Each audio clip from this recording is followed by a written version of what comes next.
السلام علیکم۔ آج چونکہ شب برات ہے، اس دن اللہ تعالیٰ گناہوں کو معافی فرما دیتے ہیں، چاہے سمندر کی جھاگ کے برابر ہی کیوں نہ ہو۔ بہت لوگوں کی مغفرت فرما دیا کرتے ہیں۔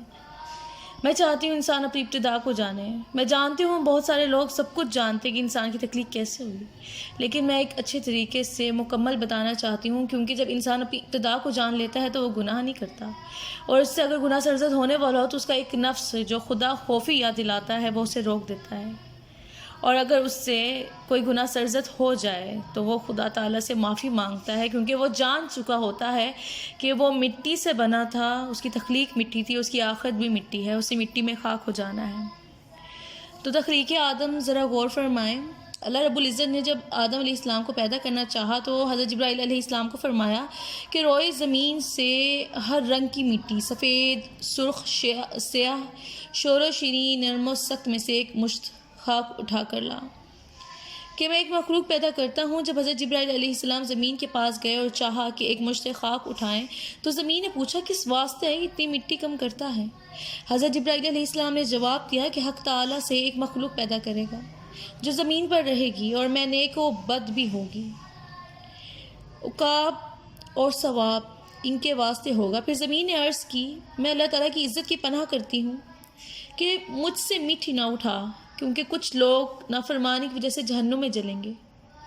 حضرت جبرائیل علیہ السلام زمین کی فریاد سن کر واپس چلے گئے اور عرض کی کہ الہی زمین تیری عزت کی پناہ چاہتی ہے، میں تیرے نام کی عزت سے مٹی نہ اٹھا سکا۔ پھر حق تعالیٰ جل جلالہ نے حضرت میکائیل علیہ السلام کو بھیجا، وہ بھی واپس آ گئے۔ پھر پروردگار عالم نے حضرت اسرافیل علیہ السلام کو بھیجا، وہ بھی اسی طرح خالی ہاتھ واپس آ گئے۔ پھر پروردگار عالم نے حضرت اسرائیل علیہ السلام کو بھیجا تو حضرت اسرائیل علیہ السلام نے زمینت کی منت و زاری، رونا دھونا نہ سنا اور کہا کہ میرے اللہ تعالیٰ کے حکم کو تیری منت و زاری پر نہیں چھوڑ سکتا، میں خدا تعالیٰ کا فرما بردار ہوں۔ ملک الموت فرشتہ مٹی لے کر واپس آ گیا۔ پھر پروردگار عالم نے روحوں کو قبض کرنے کا کام بھی اسی کے سپرد کیا۔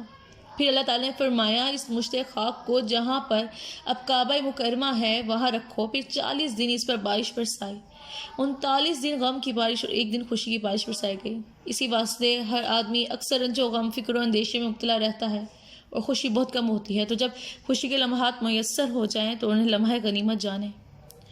فرشتوں نے خدا تعالیٰ کے حکم کے مطابق ایسی خاک کا گارا بنایا، پھر وہ کیچڑ خشک کیا گیا جیسا کہ کمہار برتن خشک کرتا ہے، پھر وہ برتن آواز کرتا ہے۔ پھر اس گارے کو خدا کے حکم سے وادی نعمان جو کہ مکہ اور طائف کے راستے میں عرفات سے متصل ہے لے جا کر فرشتوں نے ڈالا۔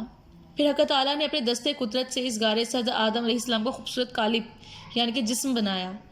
پھر فرشتے اس قالب کو دیکھ کر حیران ہو گئے، اس کے گرد گرد پھرتے رہتے، اور ابلیس بھی اس قالب کو دیکھنے آیا اور تعجب سے کہا کہ یہ جسم اندر سے خالی ہے اور جگہ جگہ خلل ہے، یہ بغیر سیر ہوئے پر نہ ہوگا، اور اگر سیر ہو جائے تو پھٹ جائے گا اور چلنے پھرنے میں سست ہوگا اور اس سے کوئی کام نہ ہو سکے گا۔ مگر جب سینہ بائیں طرف سے دیکھا تو کہنے لگا یہ حجرہ یعنی دل بغیر دروازے کے ہے، میں نہیں جانتا کہ اس میں کیا چیز پوشیدہ، شاید یہ وہی لطفہ ربانی ہو کہ جس کے سبب سے یہ خلافت کا استحقاق حاصل ہے۔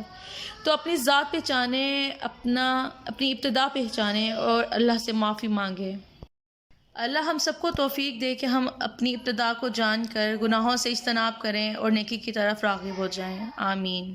شکریہ۔